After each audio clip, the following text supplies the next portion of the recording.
Mid says Odin split the sea in two. She's always been partial to a tall tale. But there's tall, and then there's tall. I struggle to believe it myself. I see your uncle isn't with you. He stayed with the Enterprise. After our brush with the Einherja, she was in urgent need of repair. And my uncle knows a shipwright in Randalar. We're to join him there when we're ready to sail for Ash. You sure that's wise? Last I heard, the place was still overrun with Akashic. Show me a city where that isn't true. Ultima's plague is spreading. We're running out of time, aren't we? We've done our best to shore up their hideaway. But I doubt a few planks will stop what's coming. Still, we'll keep at it. Every little helps, I suppose. Let's hope so.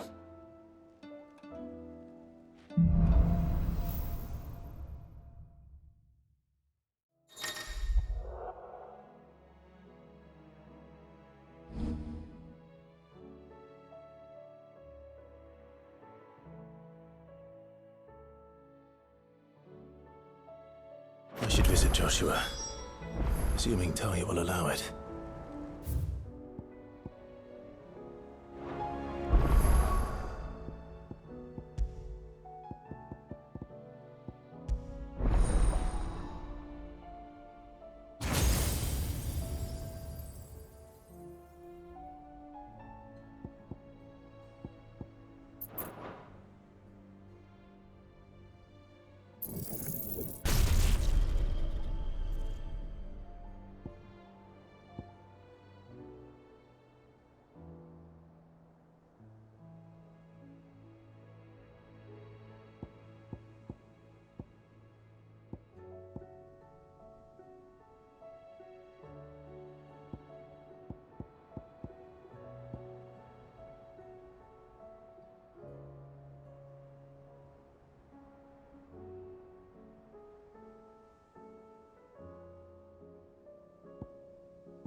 Covered in nicks and lumps, the lot of them. Come back.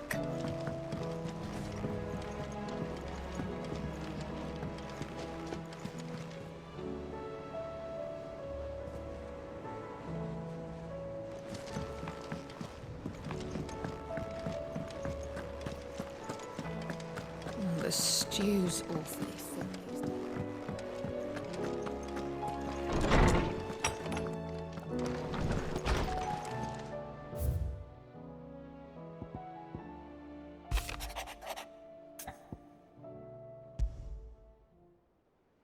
There's no way of knowing if Doris will confide in me, but I can speak to her at least.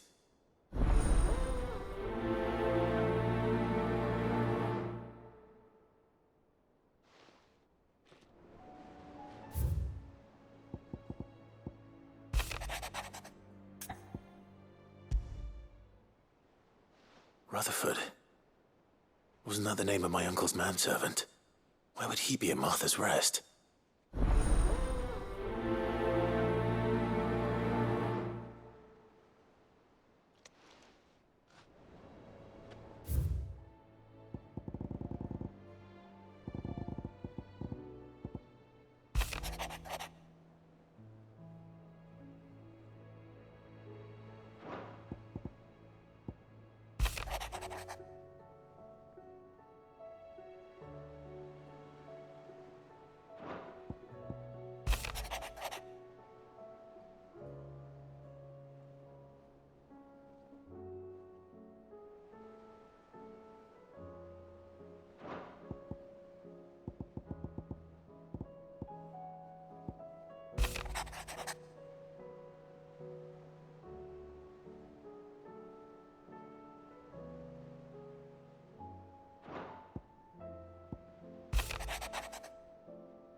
Trouble with your gear, or what do you want? Not bad, if I do say so myself. Anything else?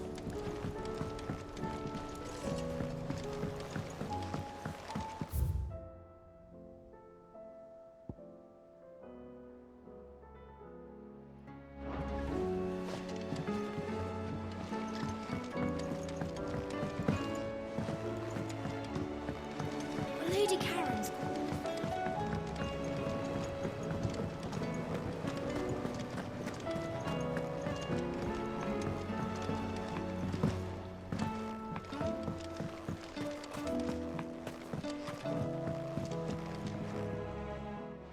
Sid, do you recall the flowers I had you bring back to the yard? Vaguely. Is something wrong? I'm afraid so.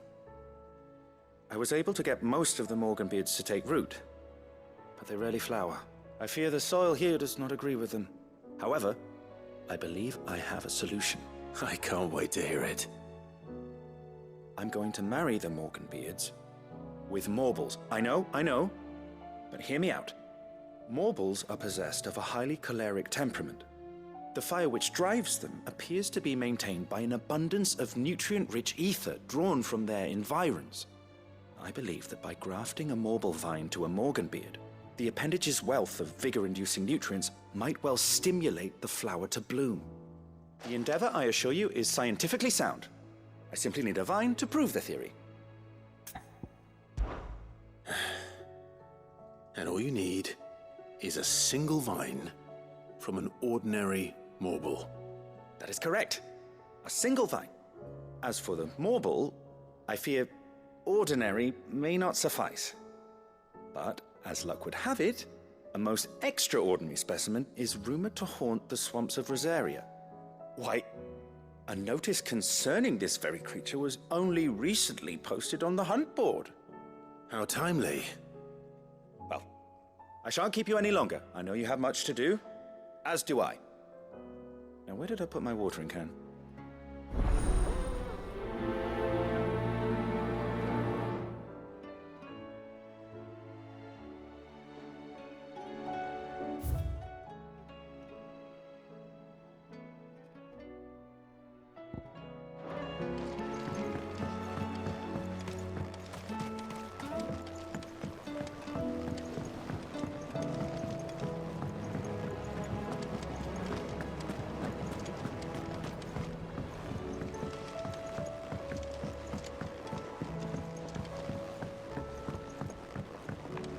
Have you tried Molly's lemon tarts?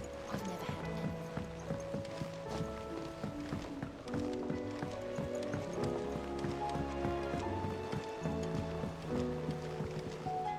Oh! There's no one like our Nan.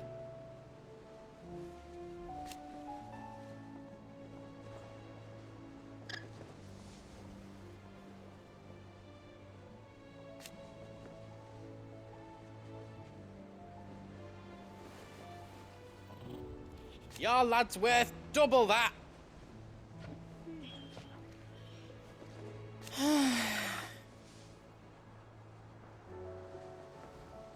And I've never looked back.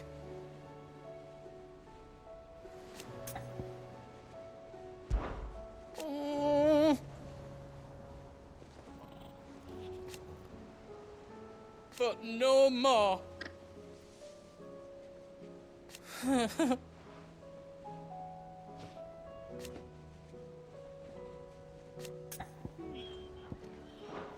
Be seeing ya.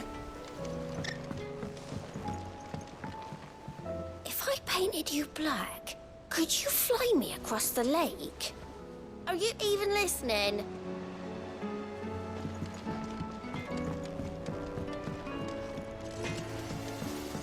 Oh, don't tell me we've run out of papio nuts and all. Let me tell you a story, Clive. All right. Them rumours Wetlegs were spreading. Might be they weren't just tales plucked out of thin air. You see, there were a time when I weren't too particular about who I sold steel to, so long as they paid me the right price. Some women lust after blood, others after flesh, but me, I were always one for gold. And to satisfy that lust, I sold to opposing armies, stabbed my every client in the back, made myself the most hated woman in the twins. But then one day I met a man who made me a different kind of offer. Said he'd give me access to a realm-wide community of like-minded individuals in constant need of steel and sundries. On the condition I sold to him and his alone. Was that the first time you met Sid? Aye. And I fell right into his damn trap. He was true to his word, so I ended up being true to mine. And I soon started making the best profits I've seen since taking up the trade. And all without aiding or abetting any outlaws. Except Sid himself, that is. Told me about his plan to topple the mother crystals, you know. Said that with them gone, the realm would want for all manner of things. An opportunity for the likes of me to mint gil. Why, I reckon an enterprising individual could find himself the richest dam in the twins. And that's when he had me. I emptied my stores that day and moved into the hideaway proper. And the rest, as they say, is ancient bloody history. A dozen years on, and I'm still not the richest dam. Not for lack of trying, mind. But I can say that I have never been happier. You've all shown me there are some things more precious than gil. That there are. So don't you go messing it all up. Or you'll have me to answer to.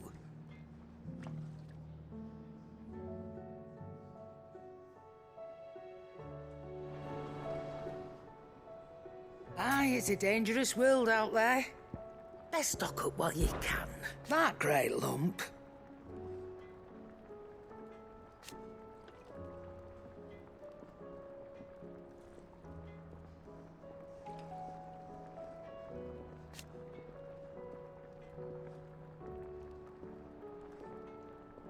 No.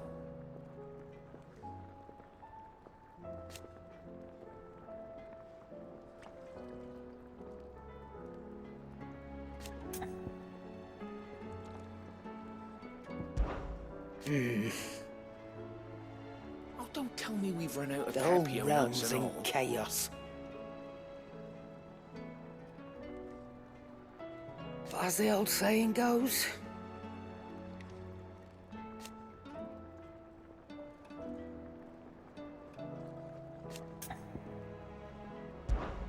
go on then.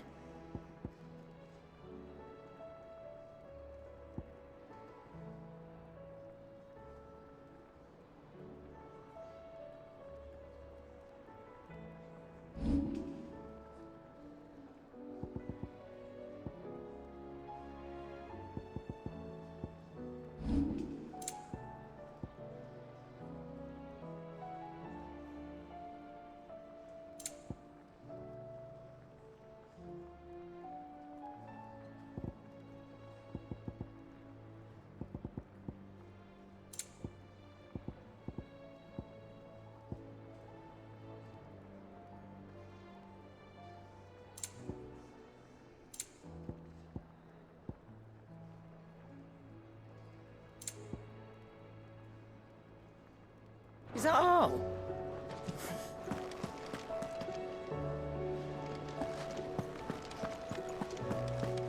What do you recommend? A shirt.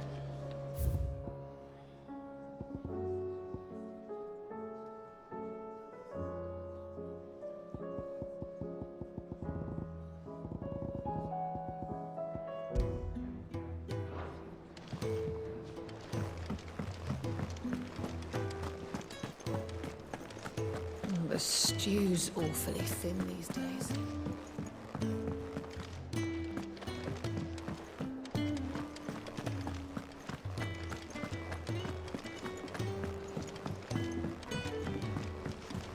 Come back.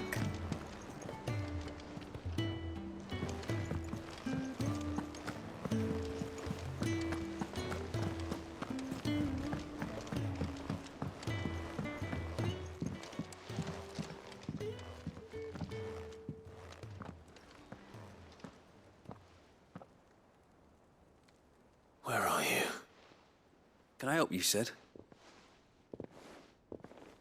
I'm looking for Doris. Is she here? I'm afraid not. She's at Martha's Rest on a job. My job, actually. When she heard what the mission was, she insisted on going herself. Alone. Did she? What was the mission? Following up on some new information. Once they'd settled in, the bearers you helped liberate in the Dragon's Eyrie were keen to talk about their imprisonment.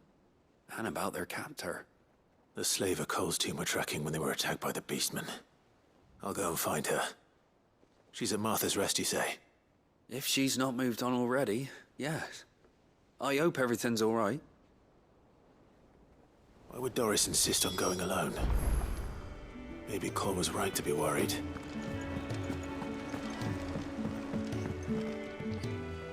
All right, Clive. Blackthorn told me you helped him out again. Tough for that. Speaking of which, I'm actually a bit, Worried about him. And you want my advice? afraid so. It's a bit of a funny one, this, but I saved this posh knob while I was out on a mission, and he gave me this flashy ring to say thank you. So, obviously, I show it to Blackthorn, thinking he'll be impressed, only for him to go white as a sheet and quiet as a curl instead. Try as I might, I can't for the life of me work out what could have got him upset like that. And seeing as how Blackthorn opens up when you're around, I thought maybe... I'd speak to him again. Well, I suppose there's no point leaving him to stew. Cheers, Clive. I'll be sure to pay him a visit as soon as I have a moment. All right, I'll meet you by the forge then. You come along when you're ready.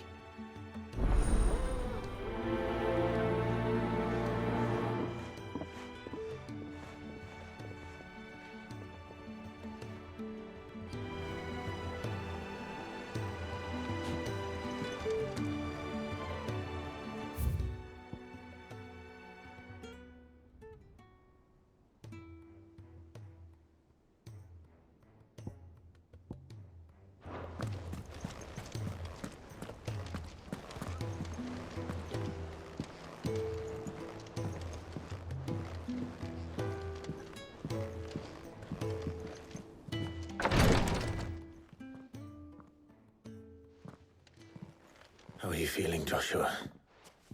Better than I was. But not nearly as well as you should be. Your cuts and burns may have healed, but your body still bears the burden of every spell cast. And what would you have had me do? It was no ordinary foe we faced. It was the Warden of Darkness. Yet still, it was not enough. The king could have ended me at any moment, but instead chose to toy with me like a curl does a mouse. You underestimate yourself. Oh, it was crystal clear. Only one man established his dominance that day, and that man was Barnabas. I'm sorry, brother. That was ill-spoken. It's just... I have never felt so powerless. And when so many are looking to us for strength, perhaps the prince feels the same.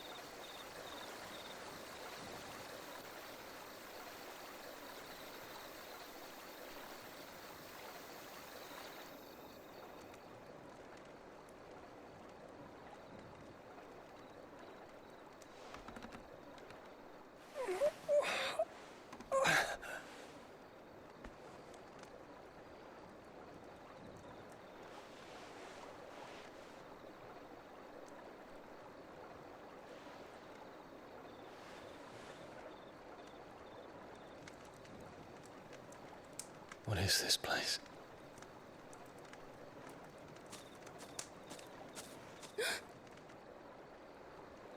Don't move.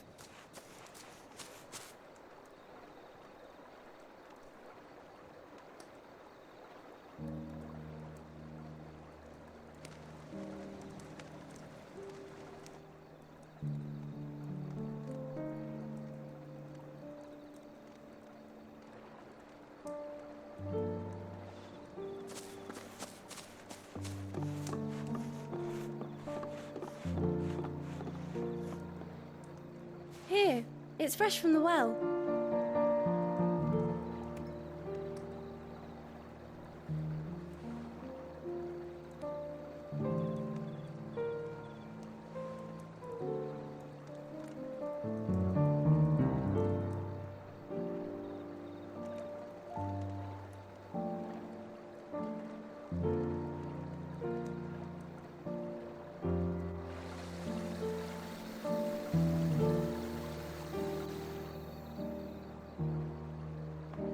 Grandmother told me spirits sometimes get lost, and that the lanterns guide them to their proper place.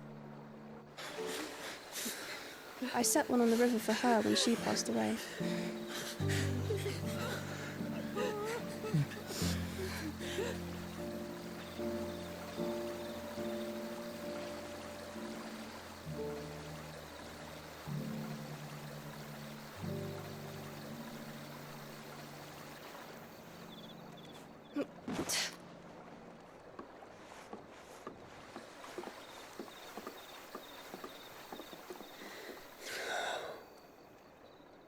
The fiend works from the shadows. Was it you who guided my hand then, Ultima?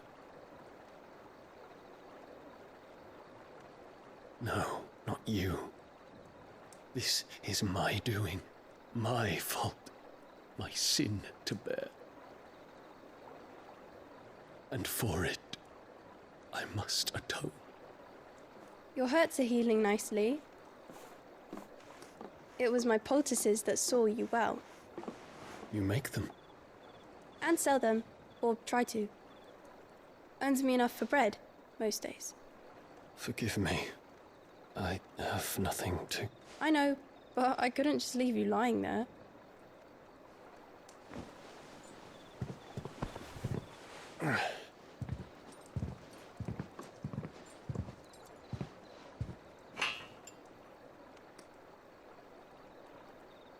You're going then?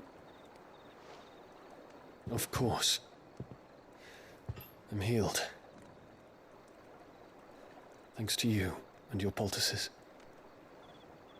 Will you promise to come back and visit?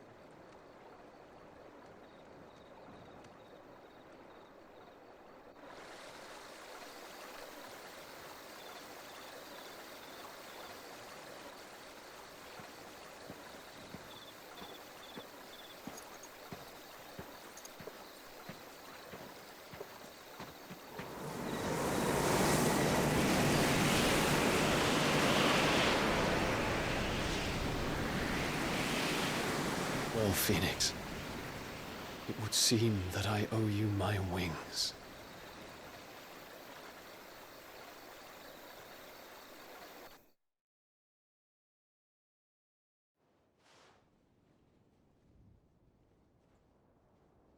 Perhaps he can find an answer.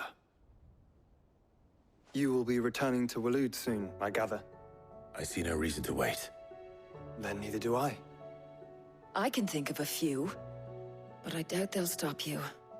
You will take your medicine. Of course, Lady Daya. Set on leaving already, are you? How long will it take us to get back to Ash? Dunno, about the same amount of time it took us to get here. Maybe less, if your uncle can find someone trustworthy to patch up the Enterprise. All depends on where we're putting into port, mind.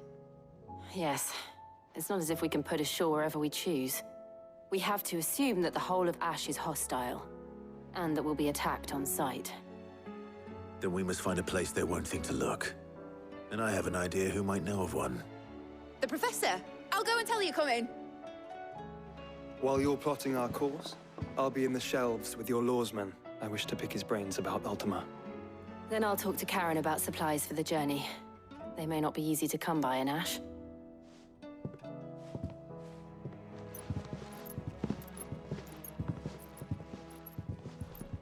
Your brother's body won't take much more of this recklessness. You know that, don't you? I do.